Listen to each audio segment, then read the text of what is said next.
What is going on, guys, and welcome back to another video. And today I'm going to be giving you my top 10 players in all of fantasy from the pool. Let's start off with we'll start off with an honorable mention, okay? And that's going to be Jonathan Taylor. Now, I think the reason he's going around pick 20-ish right now, pick 21 usually, the reason why he's going that late is because his ADP at the moment is kind of baked in, assuming that Anthony Richardson was probably going to be the quarterback. Because with Anthony Richardson at quarterback, Jonathan Taylor's numbers dropped off pretty significantly, and he was seeing just a much smaller, not only less runs, but Anthony Richardson does not dump the ball off to his running backs at all, and he's not a very good passer. So originally, like last year, people had thought that Anthony Richardson might help Jonathan Taylor by freeing up an extra rusher so that he'd be more efficient. But in reality, he just got more touches. But now that Anthony Richardson's hurt, and he was also kind of losing the QB battle anyway, and as much as I loved him as a prospect, he's kind of trash. That means that Daniel Jones is going to be starting. And Daniel Jones, we know, can support an elite level running back. We saw that with Saquon, right? And Daniel Jones will dump the ball off. And if Daniel Jones is in, they're going to have to rely on Jonathan Taylor significantly more than they would otherwise, because Daniel Jones is not very good. So I like Jonathan Taylor, and I think he's just getting underrated a little bit. I mean, we're talking about someone who's an RB1 a few years ago, and a dominant one at that. I remember being in a game and seeing my opponent have Jonathan Taylor drop like 50 on me. Okay, like, he is legit, and I think he's probably a top 5 running back in the NFL, maybe borderline, definitely top 10. And, I have him right now as my RB8, and his ADP is like RB10, so I like him in the early rounds. But moving on to the actual top 10, we start off with Chris Olave. Okay, such a polarizing player and a really hard guy to rank, because recently he just hasn't been it. He's been constantly injured, and even when he's played, he hasn't looked that good. But this year, he doesn't have any official injury right now.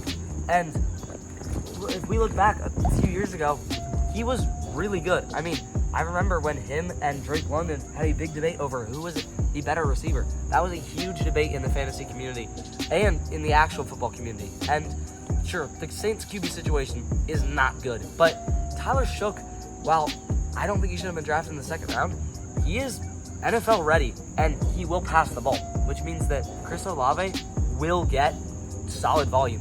If he can stay healthy, I think he absolutely destroys his ADP of like 68 or whatever's on the screen there.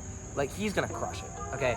Now I think he's got high risk, but if you're taking someone to be your flex, or to be kind of one of these, maybe if you can get him as your first backup, I absolutely love that, because I think there's a reasonable world of all the guys getting drafted in this range. He's probably my favorite to be the case to be like a top 10 receiver in fantasy. Next up, we have Jakobi Meyers. Okay, we are talking about a guy who was the wide receiver 19 last year, wide receiver 23 in points per game, and is now being drafted as the wide receiver 41 with a better QB. Okay, now obviously you can't just say, oh, this person was a wide receiver 20 last year, he's going to repeat it again, because of rookies, injuries, other players improving, better situations, etc. But we're talking about a good receiver who is very consistent and was very good last year. Like, this is just a situation here where I think he's a little bit bland, okay? Like, sure, it might be more fun to get a different player in this range that has more name value or something, but I love Jakobi Meyers in this spot. I just think he's a little bit underrated right now, and that'll connect to another player later on the list as a reason why I'm high on Jakobi Meyers.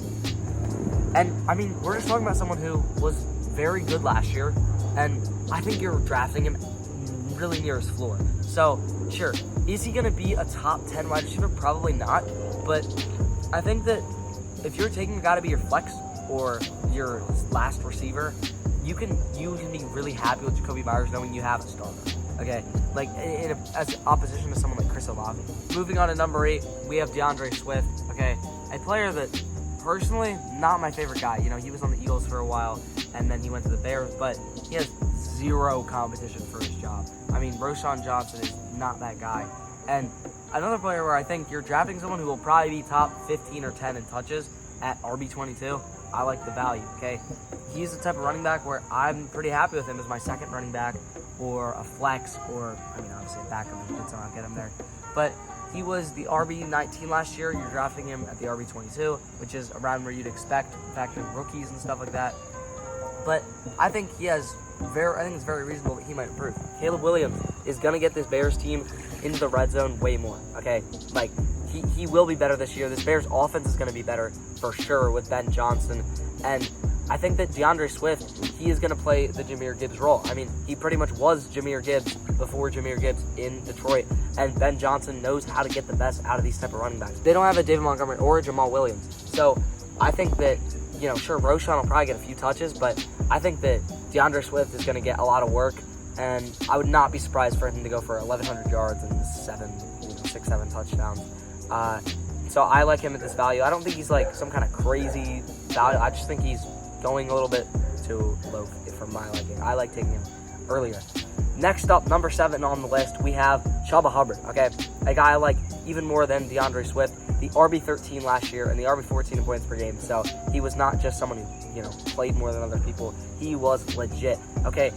Chuba Hubbard, again, another guy, I think a very common theme is you see guys with little name value, like Chuba Hubbard, Jacoby Myers, these type of players that, Chuba Hubbard he's not like a household name, like some of these other guys, but he was legit good down the stretch last year. And also Carolina, he doesn't have significant competition, okay? He will be the RB1 for that team. And I think you're taking someone who was RB13 last year, borderline RB1. You're taking them to RB18 this year, and it's pretty much the same situation, if not maybe a little bit better, because Bryce Young should be even better this year and should be better just like he was over the second half of last year. I really like Chuba Hubbard. I think he's a player that at his ADP of like 55, or, obviously it'll depend on what league you're in, he's a guy that I love taking as one of my running backs. I think he's a great value. Next up, at number 6, we have Garrett Wilson, okay? A player that has actually, his ADP's gotten, he's fallen recently, and he is a tough one because Justin Fields, terrible quarterback in terms of passing the ball. I mean, he's good for fantasy, but the dude cannot throw a pass his first read. The good thing, Garrett Wilson's going to be his first read a bunch of the time. So the big reason why I like him is because Justin Fields loves throwing to his number 1 receiver, okay? And Garrett Wilson will be Justin Fields' number 1 receiver. I also think Garrett Wilson, talent-wise, is amazing, okay? He is such a good receiver. I think that you're getting a guy who's, obviously he's not the 20th, he's not the 16th best receiver in the NFL. He's way better than that. He was the wide receiver 10 last year, not including, and then wide receiver 20 in points per game. So obviously a little bit of a decrease there if you're looking at how good he was per game. But he was good last year, splitting time with Davante Adams. Are we forgetting the biggest reason why I'm drafting Garrett Wilson is because they lost Davante Adams, okay? Sure, you lose Aaron Rodgers, obviously a much better passer than Justin Fields, but Aaron Rodgers threw so much to Davante, okay? And he's gone. So Garrett Wilson has no target competition. He is going to be the main guy for this team, and we know Fields loves to throw to his number 1 guy. Justin Fields, I also think that Garrett Wilson's just really good. I remember the Garrett Wilson debates that he was put in with Justin Jefferson and Jamar Chase, and that was obviously maybe a little crazy, but he had a crazy start to his career, and in terms of ability, he certainly stacks up with those top guys, and the situation really isn't that bad either. I think that, if Davante Adams was still on the team, I definitely have some worries, but considering that he is the clear number 1 on a team with Justin Fields, I think he can totally be sustainable in that role. Moving on to number 5, we've got Javonte Williams, okay? The number 1 running back for the Cowboys right now, okay? Now, he's going super late right now. He's going at pick 135, okay? So this is not a guy you're taking early at all. But this is one of those sleepers. This is one of the guys that if you're in underdog leagues, I take him every time. And if it's one of your last few picks, you want to buff up your running back, I think that Javonte Williams is a guy I'll take him 15 or 20 spots ahead of his ADP because I think he's just that much better than where he's going right now. He's going as the RB43 when he is the starter for the Cowboys, okay? Don't get me wrong. Do not like the Cowboys, but Dak is pretty good, and he is going to get that team into the red zone. Their running backs, historically, get a lot of touchdowns, okay? Javonte Williams, I would not be all that surprised if he was like a top 12 running back, okay? You're taking a huge swing at someone who is going really late, who is the RB1 for a team that should have a pretty good offense. I mean, their defense, probably not going to be great, but the offense should roll. And I love Javonte Williams. He's one of my favorite players this year. And he was also the RB30 last year, and he was like splitting time in Denver, okay? And now, like, he's a good running back. He was a second-round pick for a reason, and he had a good start to his career. He just had some injuries, but now he's back starting for the Cowboys, and I think he's going way too late. They don't have any legit guys in that room. Number 4, a favorite player of mine, we have A.J. Brown, okay? He's going early. He is by no means any sleeper to anyone, but I would take him over a guy like Drake London. And that's the big thing for me, is that A.J. Brown is just someone that when I'm in the early second round, he's a guy that I want, okay? He's someone that I'll take over other players. I'm not going to take him, pick 5 or anything, but I just think he's being undervalued, and I think it's just a common misconception. A.J. Brown was hurt in the second half of last year. In the beginning of last year, he was on an absolute tear and was continuing his reign as like a top 3 to 5 receiver in the NFL. I mean, there are people that have him at number 1, and I don't think it's wrong, but having him, I think he's top 5. If we're talking about ability, he's top 5, and he's being drafted as wide receiver 10, okay? Now, obviously, the Eagles have a lot of mouths to feed.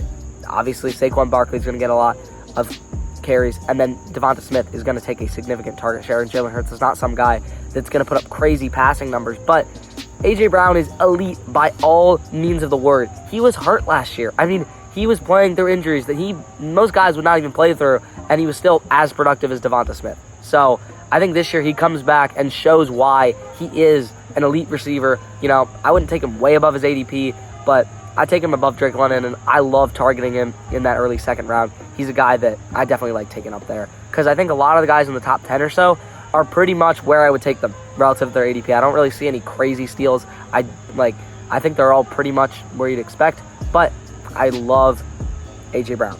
Number 3, okay, this is your backup quarterback.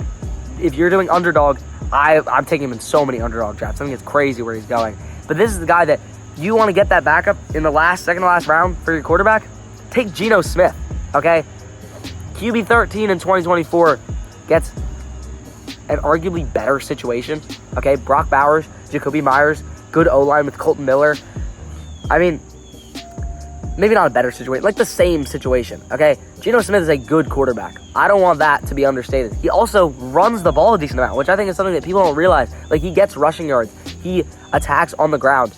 And he also is obviously a good passer. I mean, I have him ranked six position ranks above his ADP right now. Taking him at 161 is absolutely a crime to him.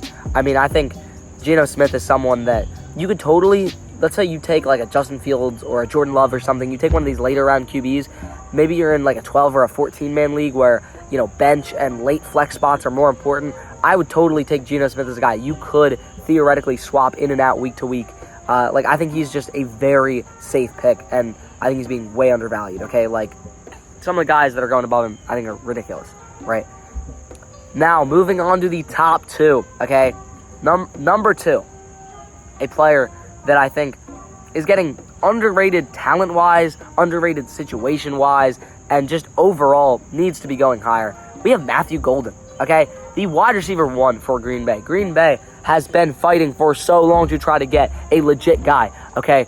We had Christian Watson experiment, who showed flashes, obviously an extremely good athlete, but he gets hurt, and he's just not all that good, okay? Like, he drops balls. He's not really that refined of a route runner. He's like DK Metcalf, like, light, okay? He's not all that good. Matthew Golden, though, he's legit. I scouted him. I liked him.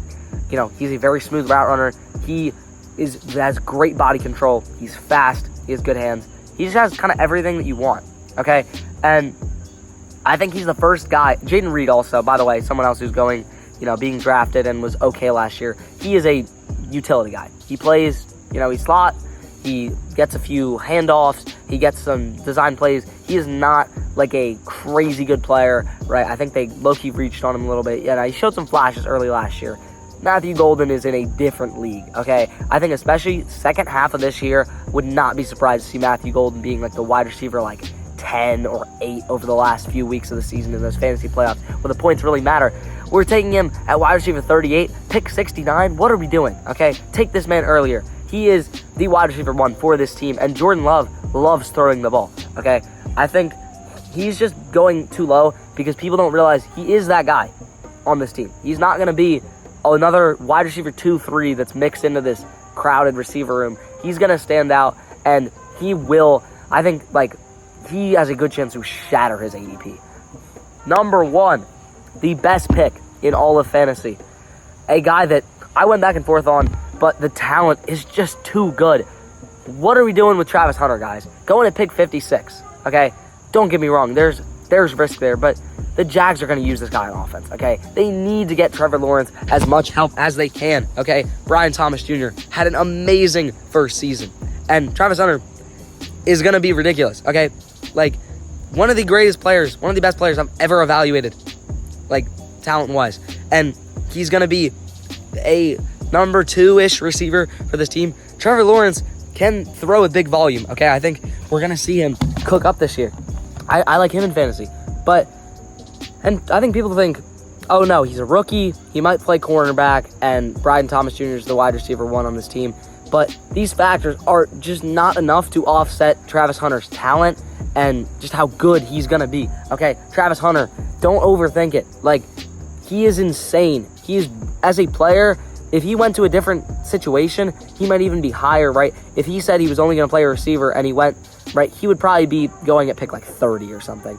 I mean, look at where Ted McMillan's going or whatever. Okay, Travis Hunter, better player. Now, Ted, full-time receiver, the clear wide receiver 1 on the Panthers, but Trevor Lawrence is going to get him the ball.